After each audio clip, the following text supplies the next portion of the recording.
बसपा पे विश्वास करना चाहिए। काम भी तो करना चाहिए बसपा को जमीन पे। देखिए मेरी बात सुनिए, आज जो आपका मान और सम्मान है वो बसपा की वजह से है, और जिस दिन बसपा हट गई तो तुम्हारा मान सम्मान धूल में मिल जाएगा। ये देखिए ये छाँव है। इंडिया गठबंधन बनता है तो न मायावती को पूछा जा रहा है, न चंद्रशेखर को पूछा जा रहा है, इनको बाइकाट किया जा रहा है। देखिए मैं वही तो कह रहा हूँ, जैसे आपने कहा इंडिया गठबंधन में बहन जी को इन्होंने पूछा ही नहीं था, और ये कह दिया था अगर मायावती को तुम बुलाओगे तो हम जो है अब तुम्हारे संगठन में नहीं रहे। अखिलेश ने कहा था, अखिलेश ने कहा था, लालू ने भी कहा था, ये सब ने कहा था। ऐसा कोई दूध का धुला नहीं है, सब एक ही थाली के चट्टे बट्टे। तो ये बताइए उस कंडीशन में क्या बहन जी उनके नीचे सिर झुकाती है अपना? हिंदू एक तरह से गाली है अरबी भाषा की। मुसलमान जो है आपने देखा होगा, मुसलमान हमेशा आपको हिंदू कहता है और हिंदुस्तान कहता है, वो कभी भारत नहीं कहेगा, कभी इंडिया नहीं कहेगा। अच्छा। हिंदू जो शब्द है, जैसे आज हम दिल्ली में हैं, आप भी दिल्ली में हैं, आपने देखा होगा इधर का आदमी जमुना के पार के आदमी को लक्ष्मी नगर, सकरपुर और इधर जो शाहजरा वगैरह को वो जमुना पार बोलते हैं। लेकिन जमुना पार का आदमी इधर को जमुना पार नहीं कहता। अच्छा, कभी देखा आपने? जमुना पार शाहजरा में, मयूर विहार में, लक्ष्मी नगर में, सकरपुर में, ईद विहार में कोई रहता है, वो ये नहीं कहेगा कि मैं जमुना पार जा रहा हूँ, लेकिन वो भी जमुना पार आ रहा है। और इधर का आदमी कहता है मैं जमुना पार जा रहा हूँ। तो वही जो सिंधु घाटी है, सिंधु जो शब्द है, सिंधु से बिगड़ता हुआ वो हिंदू आया। अंग्रेजी ने देखा होगा, जैसे मुखोपाध्याय, ऐसे कई बंगालियों के शब्द हैं, कि वो जो है वो नहीं बोलना जानते थे, तो वो इस तरीके से सिंधु से हिंदू हो गया। तो मैं गारंटी के साथ बसपा नहीं तो मान सम्मान नहीं था। हम बस में जा रहे हैं, ट्रेन में जा रहे हैं, एक आदमी वहाँ से बस पर गाली दे रहा हमें, और हम बोल नहीं रहे। आज जो बस में अगर आगे वाला आदमी गाली दे रहा होता है ना, तो वहाँ उठ के चला जाता है, दोबारा बोलिए क्या बोला था निचवार के लिए, उसको समझा तो वो चुप हो जाता है। तो आप कैसे कहते हो कि नहीं है? जो चीज़ें थी।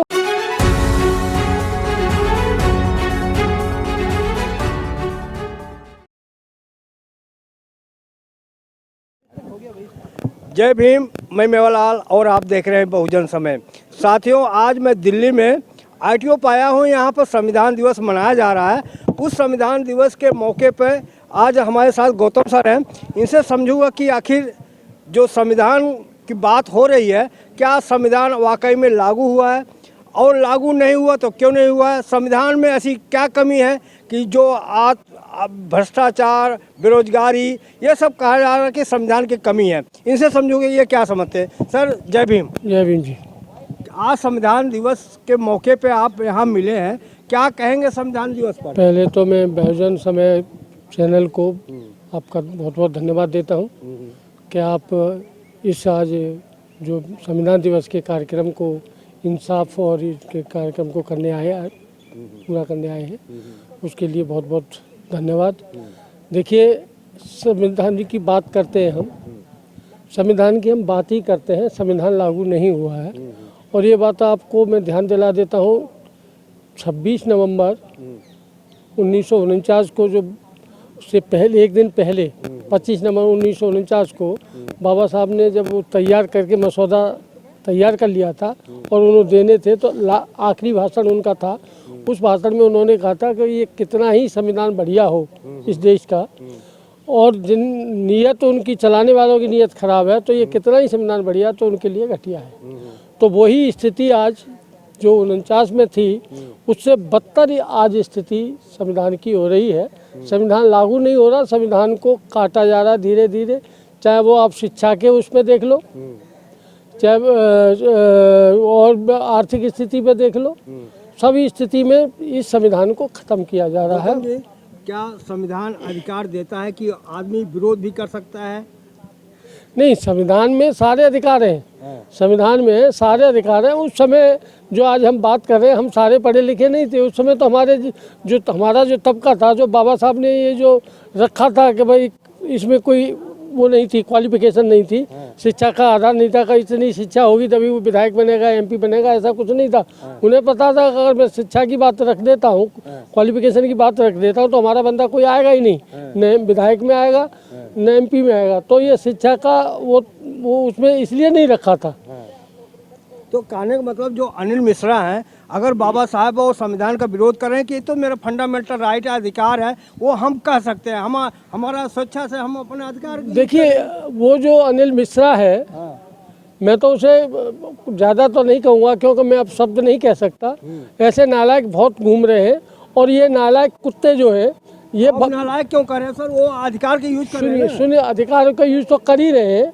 अधिकार का यूज कैसे कर रहे हैं? अधिकार का तो जब हमारा आदमी कोई किसी के खिलाफ हनुमान के खिलाफ या किसी और के खिलाफ देता है तो उसको जेल में डाल देते हैं। ये तो हमारे राष्ट्र का क्या कहते हैं संविधान है, उसके अगेंस्ट वो बात कर रहे हैं। तो भाजपा सरकार ये क्या कर रही है? भाजपा सरकार ने उसे बंद कर देना चाहिए जेल में, क्यों नहीं कर रही उसको बंद? वो तो करें, हमारा तो अधिकार बनता है। देखिए जनाब, वो जो इसलिए नहीं बंद कर रहे कि उन्होंने वो छोड़ रखे, वो कहते हैं कि BN राव। अब इनको पूछा BN राव क्या वकील था? देखिए अब आपने देखा होगा, मैं अभी उदाहरण दे देता हूँ। जैसे पहले राजादा का कहते तो, और आज भी जो मनुवादी जो टीचर हैं गांवों में स्कूलों में ये बोलते हैं कि ये संविधान जो लिखा है राजादा ने लिखा है, BN राव ने लिखा है, लेकिन उन्हें ये नहीं पता कि जो तहसील में खेती जब हम प्रॉपर्टी लिखवाने जाते हैं तो वकील नहीं लिखता उसे वो लिखता है, मुंशी लिखता है। तो वो उसको लेखक वो नहीं होगा, उसके बनाने वाले तो बाबा साहब थे। वो तो लिख रहा है, टाइप कर रहा है, टाइपिस्ट को कैसे आप कह सकते हो? तो ये जो लोग हैं ये उस समय इनके हैंडराइटिंग अच्छे थे और इनसे लिखवाते थे, लेकिन ये इन्होंने संविधान नहीं लिखा है। संविधान केवल उस जो संविधान कमेटी थी, ड्राफ्टिंग कमेटी, उसमें 7 लोग थे, 7 में इसका कहीं भी नाम नहीं है। लेकिन अब क्योंकि सरकार इनकी है, ये कुछ भी लिखवा सकते हैं। और भाजपा आपको पता है कि देखने में और करने में बहुत अंतर है। आज आप कहते हो कि लोग कुछ कहते हैं कि नहीं अब जातिवाद नहीं है, मैं कह रहा हूँ जातिवाद और ज़्यादा हो गया। सर एक सवाल इसी में है, मैं कह रहा हूँ अगर BN राव बनाया है तो बाबा साहब का पुतला RSS ने फूका है, लेकिन इनका पुतला क्यों नहीं फूका? अगर देखिए मैं वही बात कह रहा हूँ, जब ये कह रहे हैं कि बाबू उसका पुतला BN राव ने बनाया, BN राव कहाँ बनाया? जब वो हरिहर था, जो हरामखोर इस पे हिंदू कोड बिल पर पार्लियामेंट के बाहर क्या कहते हैं वो बकवास करता था, बाबा साहब का पुतला फूंकता था, तो BN राव का पुतला फूंकना चाहिए, राजादा का पुतला फूंकना चाहिए। तो ऐसा कुछ नहीं है। ये जो संविधान है, ये संविधान बाबा साहब ने ही बनाया है। और ये जो 7 लोग थे ना, 7 लोग ड्राफ्टिंग कमेटी में, कोई बीमार हो गया था, कोई कहीं हो गया था, आपने देखा होगा, उसमें क्लियर आता है कि, और ये खुद कहा भी है, ये लोगों ने कहा भी है कि ये जो संविधान लिखा है इसमें पूरा योगदान बाबा साहब डॉक्टर अम्बेडकर का है। और रही बात इनकी कि भाई ये तो जब बाबा साहब इंग्लैंड जाते थे तो गांधी भी था, मदन मोहन मालवीय था, ये जो है ये कहते थे कि भाई हम दलितों के शूद्रों के हम मसीहा हैं। बाबा साहब कहते हैं कि भाई ये नहीं है, हम हैं, हम उनका वो कर रहे हैं, हम उनका पक्ष रख रहे हैं, ये तो दिखाने के लिए है। तो उन्होंने साइमन कमीशन भेजा, और साइमन ने जब कमीशन भेजा तो, और उसमें क्या नाम है, पंजाब में क्या बोलते हैं उसे, उसमें सबसे ज़्यादा विरोध ये लाला लाजपत राय उसने किया। जो लाला लाजपत राय है वो वहाँ उसको उसमें ही मारा गया। तो कहने का मतलब है कि ये लोग तभी भी नहीं चाहते थे कि ये जो शेड्यूल बने, जो साइमन कमीशन आया था। तो ऐसा कई ऐसे मुद्दे हैं कि ये लोग नहीं चाहते और न ये बाबा साहब को ये चाहते। लेकिन अब ये कमी हमारी है। अभी आपने देखा होगा कुछ लोग अपने को अम्बेडकरवादी कहते हैं और कांग्रेस की या भाजपा की या RSS की दरी बिछा रहे हैं। देखा होगा आजकल बहुत लोग हैं वो नकली बनते हैं। भाजपा ने बुद्धिज्म को ख़राब करने के लिए RSS ने नकली वो बनाए हैं बनते, और वो उनका काम है कि इसमें खिचड़ी ना हो। गौतम जी मेरा जो सवाल है उस पर हमारे दर्शकों को समझाइए कि हिंदू शब्द आया कहाँ से। जैसे हिंदू राष्ट्र की बात कर रहे हैं धीरेन्द्र शास्त्री, पहले सबसे पहले हमारे दर्शकों को बताओ हिंदू शब्द आया कहाँ से। देखिए, हिंदू एक तरह से गाली है अरबी भाषा की। मुसलमान जो है, आपने देखा होगा, मुसलमान हमेशा आपको हिंदू कहता है और हिंदुस्तान कहता है, वो कभी भारत नहीं कहेगा, कभी इंडिया नहीं कहेगा। अच्छा। हिंदू जो शब्द है, जैसे आज हम दिल्ली में हैं, आप भी दिल्ली में हैं, आपने देखा होगा इधर का आदमी जमुना के पार के आदमी को लक्ष्मी नगर, सकरपुर और इधर जो शाहजरा वगैरह को वो जमुना पार बोलते हैं। लेकिन जमुना पार का आदमी इधर को जमुना पार नहीं कहता। अच्छा, कभी देखा आपने? जमुना पार शाहजरा में, मयूर विहार में, लक्ष्मी नगर में, सकरपुर में, ईद विहार में कोई रहता है, वो ये नहीं कहेगा कि मैं जमुना पार जा रहा हूँ, लेकिन वो भी जमुना पार आ रहा है। और इधर का आदमी कहता है मैं जमुना पार जा रहा हूँ। तो वही जो सिंधु घाटी है, सिंधु जो शब्द है, सिंधु से बिगड़ता हुआ वो हिंदू आया। अंग्रेजी ने देखा होगा, जैसे मुखोपाध्याय, ऐसे कई बंगालियों के शब्द हैं, बंगालियों के शब्द हैं कि वो जो है वो नहीं बोलना जानते थे, तो वो इस तरीके से सिंधु से हिंदू हो गया। तो पहला शब्द वही से यूज होता है कि हिंदू वहीं से आया। वो हिंदू आया है, और हिंदू इनका मनुवादियों का बनाया हुआ वो है। और आज जो हिंदू कर रहे हैं, मैं खुद कहता हूँ मैं हिंदू नहीं हूँ, मैं हिंदू नहीं हूँ। और इसको सुप्रीम कोर्ट ने भी अपनी आदेश में कहा है कि हिंदू शब्द कोई धर्म नहीं है, और ये सब हिंदुओं को बना रहे हैं। जो धीरे साथी कर रहे हैं कि जात पात की करो विदाई, हिंदूवादी सबको तो हिंदू बना रहे हैं ना। मैं कहता हूँ मैं बुद्धिस्ट हूँ, और मैं कहता हूँ मैं हिंदू बन जाऊँगा, लेकिन मुझे ब्राह्मण बना दे, मुझे मंदिर में पुजारी बना दे। आप पुजारी बनेंगे? मैं पुजारी बन जाऊँगा। माल खाने के लिए ये जो बैठे हैं, ये जो माल खा रहे हैं, ये क्या कर रहे हैं?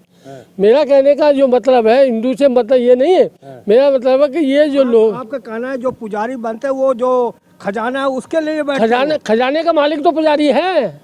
अगर वो खजाना बंद कर दिया, जो खजाना आता है, तो वो वहाँ नहीं बैठेंगे। सब ये ऐसा है, हमेशा जो ब्राह्मण है, जिसको हम सुदामा कहते हैं, ये हमेशा उस पर रहा है।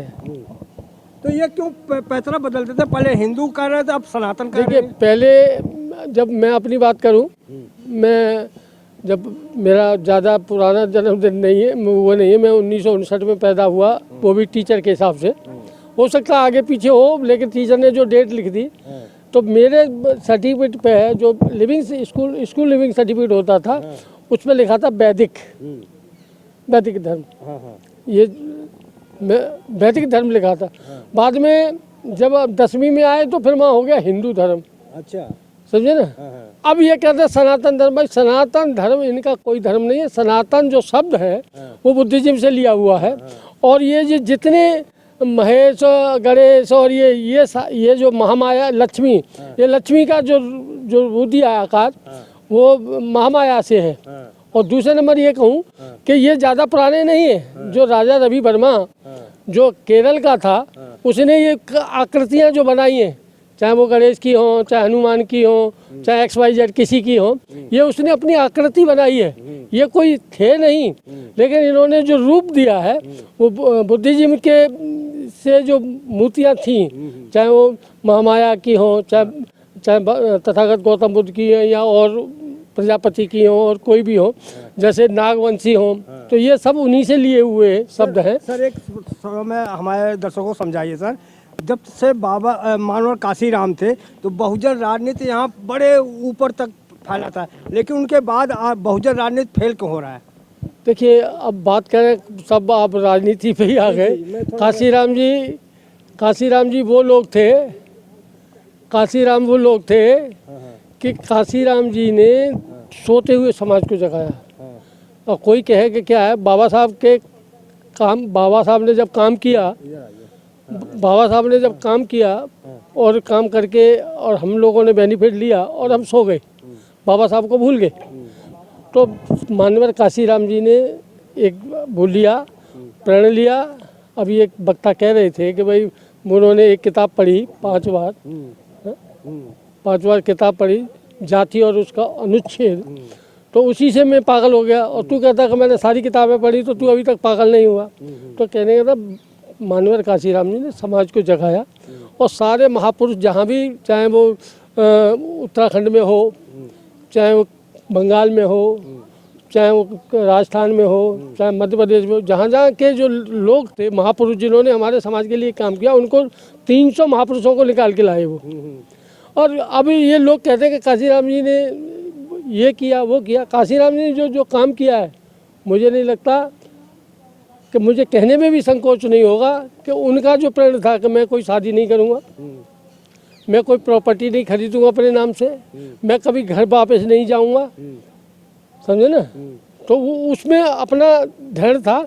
लेकिन एक चौथा और उनका था, वो लास्ट में किया उन्होंने कि मैं बुद्धिज्म एडॉप्ट करूंगा लाखों की संख्या में और 50 साल बाद। लेकिन उनकी जो 56 में, सॉरी उसमें वो होना था 6 में उनका 50 ईयर बनने थे, पर तो तब तक उनका 2003 में जब वहाँ जा रहे थे हैदराबाद, तो उनका ब्रेन हेमरेज हुआ और उनकी। सर थोड़ा मैं आपको और दर्शकों को समझाना चाह रहा हूँ आपके माध्यम से कि मानवर काशीराम ने बहुजन समाज पार्टी बनाया। सर बहुजन समाज पार्टी 4 बार सरकार बनाई, लेकिन आज बहुजन समाज पार्टी जीरो पे क्यों जा रही है, क्या उसके कारण बता सकते हैं आप? देखिए, कारण जो बहुजन समाज पार्टी है, वैसे तो लोगों की तोड़ने की जो वो थी, उन्होंने 85-86 में तोड़ दिया था बहुजन समाज पार्टी को और वामसेप को। 1985-86 में तोड़ दिया था, कोई तोड़ने वाले और नहीं थे, आज भी है।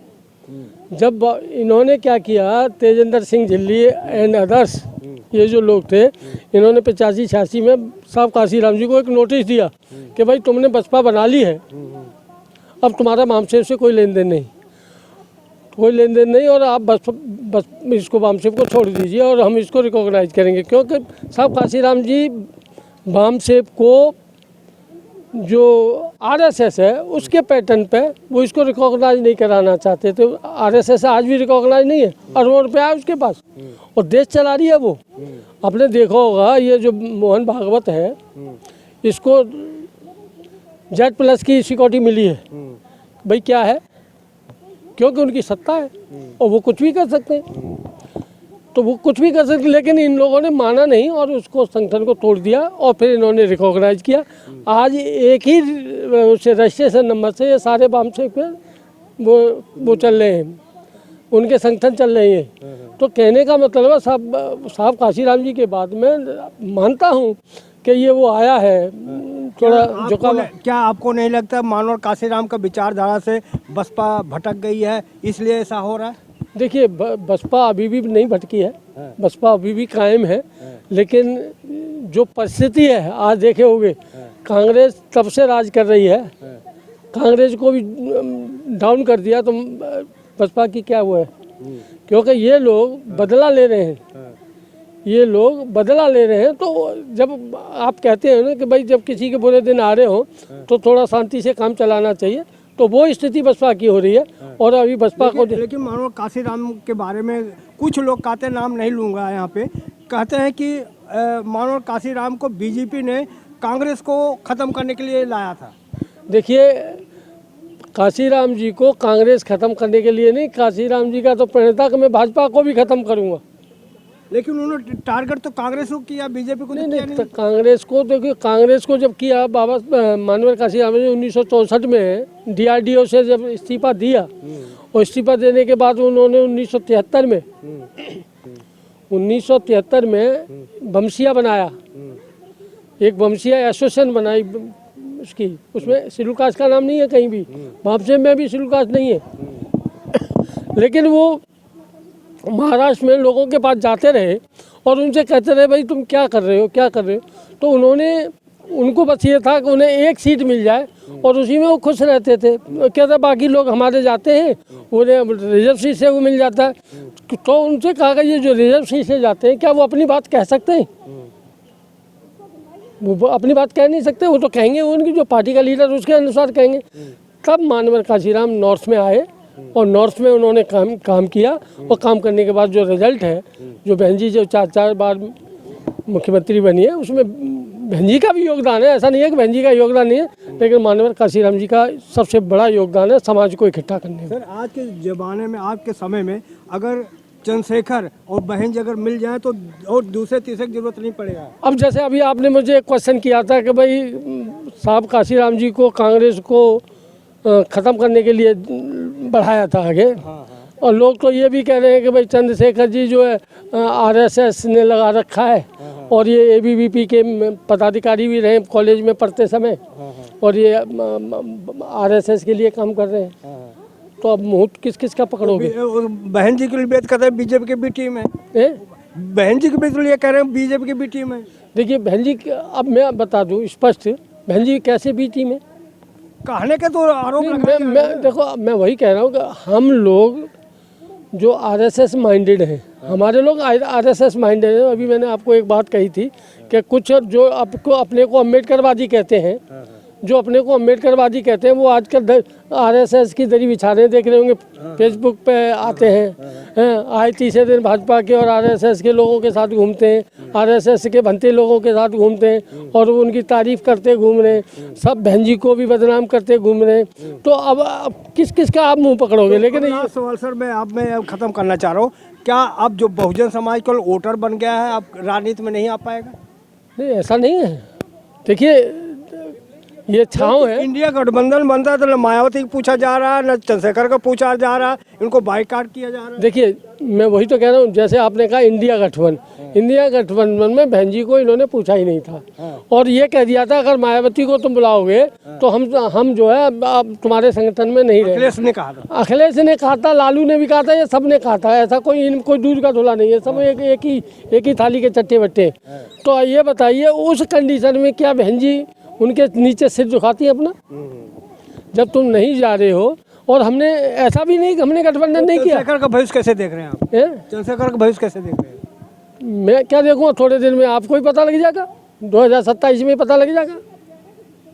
2027 जो लखनऊ में बहन जी की इतनी भारी भरकम भीड़ आई है, तो पूरे उत्तर प्रदेश के भी लोग आए थे, लेकिन चंद्रशेखर ने तो अभी केवल 3 मंडल को बुलाए, वहाँ पे पूरा खचा जीआईसी कॉलेज भरा हुआ। क्या जीआईसी कॉलेज में कितने लोग होंगे?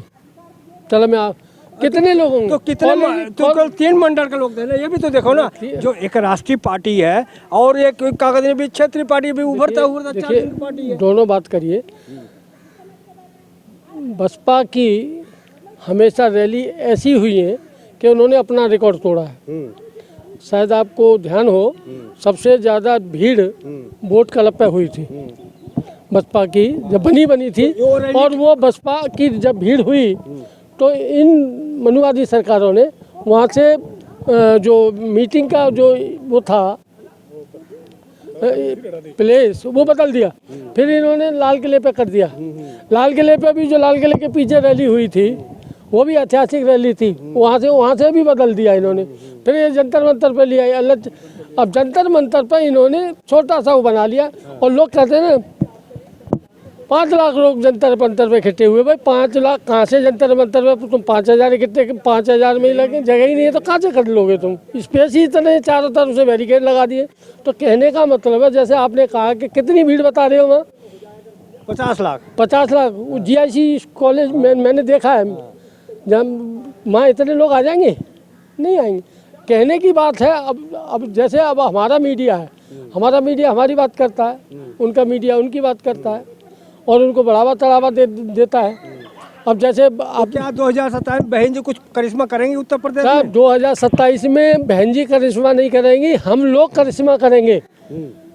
वो जो मीटिंग हुई थी ना लखनऊ में 9 अक्टूबर की, साहब काशीराम जी के महापरिनिर्वाण के दिवस के दिन, वो रैली वो थी कि लोग काफ़ी दिन से मन में संजोए हुए थे कि बहन जी कभी आए। और 6 दिसंबर को बहन जी वो रिकॉर्ड तोड़ेंगी? किसको 6 दिसंबर को रिकॉर्ड तोड़ेंगी? लखनऊ वाला। यहाँ लखनऊ वाला देखिए, वो कहाँ की है? वो भी जो दिल्ली में, जो लखनऊ में हुई है, लखनऊ में जो बात कह रहे हो वही यहाँ होगा, पेड़ा स्थल नोएडा में। अच्छा। यहाँ भी जगह नहीं मिलेगी आपको खुद घुसने की जगह नहीं मिलेगी, तो पब्लिक की तो बात छोड़ दीजिए, समझे ना? ठीक है। यहाँ भी इतनी जगह नहीं मिलेगी। इसीलिए मैं कह रहा हूँ कि हमें बसपा पर विश्वास करना चाहिए। विश्वास काम भी तो करना चाहिए बसपा को जमीन पे। देखिए मेरी बात सुनिए, आज जो आपका मान और सम्मान है वो बसपा की वजह से है, और जिस दिन बसपा हट गई तो तुम्हारा मान सम्मान धूल में मिल जाएगा, ये मैं गारंटी के तो साथ बसपा नहीं तो आप मान सम्मान नहीं था। नहीं था। हम बस में जा रहे हैं, ट्रेन में जा रहे हैं, एक आदमी वहाँ से बस पर गाली दे रहा हमें और हम बोल नहीं रहे। आज जो बस में अगर आगे वाला आदमी गाली दे रहा होता है ना तो वहाँ उठ के चला जाता है, दोबारा बोलिए क्या बोला था ने चमार के लिए, उसको समझा तो वो चुप हो जाता है। तो आप कैसे कहते हो कि नहीं है? जो चीज़ें थी वो आपको एक्सेप्ट करनी पड़ेगी।